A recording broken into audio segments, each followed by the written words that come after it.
This year, I spent 4 months living in Buenos Aires, Argentina. And honestly, it was nothing like what I had expected. So in this video, I'm breaking down what it's actually like to live in Buenos Aires as a digital nomad.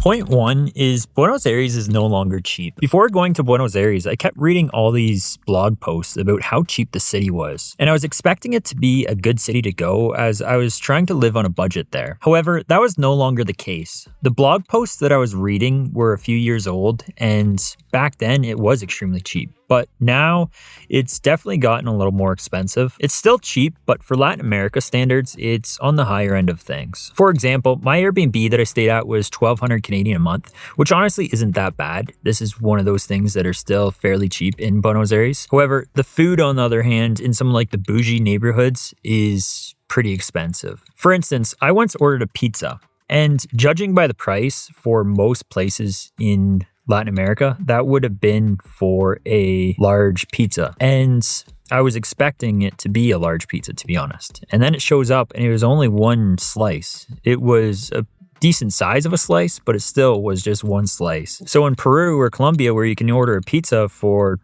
$15, in Argentina, I was getting a slice for $15. So food is definitely a little more expensive in these bougier neighborhoods. Definitely expect to spend $20 to $30 on food every time you go out. Another thing that was pretty expensive and kind of annoying for me was phone plans. In Peru, I got a phone plan with a company called Movistar, and I paid around $30 a month for like 90 gigabytes of data, and it was a great plan. However, when I went to Argentina, I went to Movistar, and they didn't let me get like a regular phone plan as I wasn't a resident, and a tourist plan wasn't really good for me as they had very low data. Like there's plans with like 3 to 5 gigabytes per so many days. So it was either going to require me to spend a bunch of money or go back to Movistar every few days to boost up the plan again. So this was kind of annoying. I ended up just sticking with my Canadian phone plan, which got extremely expensive. It was a stupid idea, but it's just another thing to look out for if you are staying for a long period of time. Another thing that I found fairly expensive was groceries. Now, to be honest, this is my fault as I was going to Jumbo, which is a higher end grocery store in Latin America. If I had gone to local markets, I would have definitely saved a lot more money here. But because I went to Jumbo, it was definitely a little more pricier than I was expecting it to be.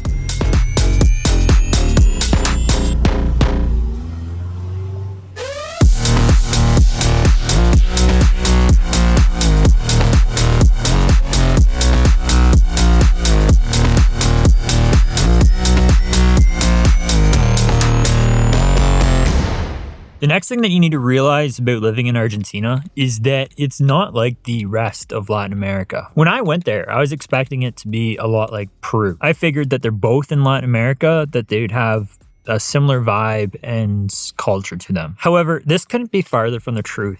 Argentina has a very European vibe. The buildings are very European, the avenues are very large, and it's a very well-planned city. Like there's very little traffic when you consider the population, and the public transit system there is just amazing. Unlike most of Latin America, you can be less selective on the neighborhood that you choose. Argentina is relatively safe, and you don't really need to worry too much about the neighborhood. There are a few rough neighborhoods, so definitely still do your research, but it's not like there's only a select few that you can stay in and everything else should be off limits. It's not at all like that. You can go outside the typical tourist areas and be completely fine. Personally, I enjoy the Latin American vibe a lot better. However, it was definitely cool to experience Buenos Aires and the European vibe that it had. So I definitely recommend going there at least once in your life, as a lot of people will definitely enjoy it over the Latin American vibe. It's just personal preference that I like the Latin American vibe better. When it comes to cafes and nightlife in Buenos Aires, there's definitely no shortage of it. There's a huge cafe culture there, and there's literally cafes everywhere you go, especially in the neighborhood that I stayed in, which is Palermo. If you're into nightlife, bars and clubs are everywhere as well. Now, they do stay up pretty late, so if you're someone who likes going out, plan on the next day being a write-off, as They don't even start to go to the bars or the clubs until about 11 p.m. If you go out before this time, you're not going to see anyone. The bars and clubs are going to be empty, and if you go out before 9 p.m., the restaurants are going to be empty. Unlike other places in Latin America, the cafes, the bars, and the clubs are not dirt cheap, so definitely plan on budgeting when you go there, as if you don't, you're going to make yourself go broke.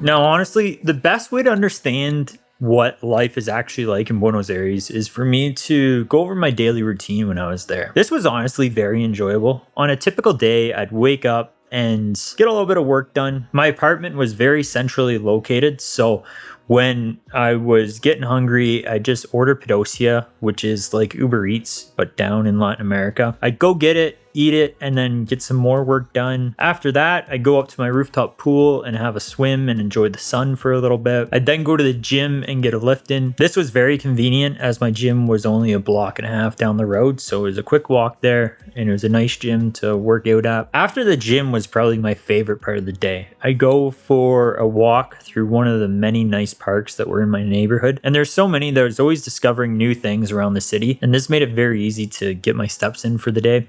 Then I'd hit up the grocery store on my way home, cook up some supper, and then finish off the day by playing some Call of Duty with my brother. Or I'd go hit up a nice bar or a restaurant and enjoy my night that way. Now, another thing that will really help you understand what life is actually like in Buenos Aires is to go over the pros and the cons of the city. Now, some of the pros, the first is the weather in the summertime. It's honestly perfect. It's hot and beautiful, sunny pretty well every day. Some people complain about how hot it is. I loved it. I had AC and it wasn't that bad. The weather in the fall and the spring is also pretty good. So if you go during those times, you're also going to enjoy it. Another pro is, although it's expensive, it's still cheaper and a lot cheaper than North America. You can actually afford to live there, where a lot of places in North America are starting to become unaffordable and have been for some time now. The parks in the city are just incredible. They're very well maintained and massive, so you don't even feel like you're in a city when you walk through them. The city itself is very well planned. Like I said earlier, the public transit is amazing. The streets are amazing. There's no traffic. It's just a very well thought out city, and honestly, a lot of cities across the world should go to Buenos Aires for direction on how to plan their own city. And lastly, you'll never get bored in the city. There's always something to do. In the 4 months I spent there, I never even had enough time to explore the neighborhood that I was living in, let alone the rest of the city. So it's definitely some place where you can go and live for months and never feel like life's getting monotonous, because there's always something to do. There are a few cons of Buenos Aires.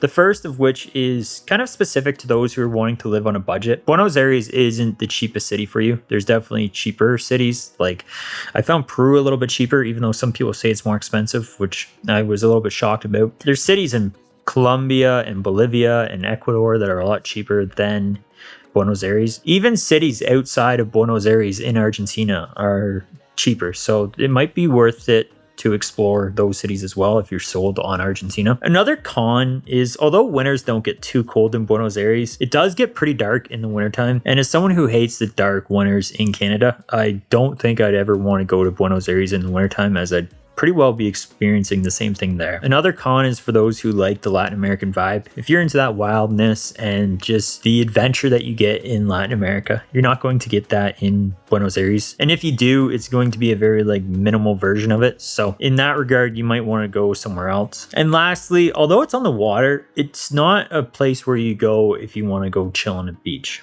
There's no beaches in Buenos Aires. There are some outside the city, or Mar del Plata is a wonderful spot to go if you're looking for the beach. But Buenos Aires isn't somewhere that you will want to go if your goal is to lay on the beach every day. If you're interested in becoming a digital nomad, then make sure to check out this video right here, as it's the things that I learned in my first year of being a digital nomad. And don't forget to click subscribe.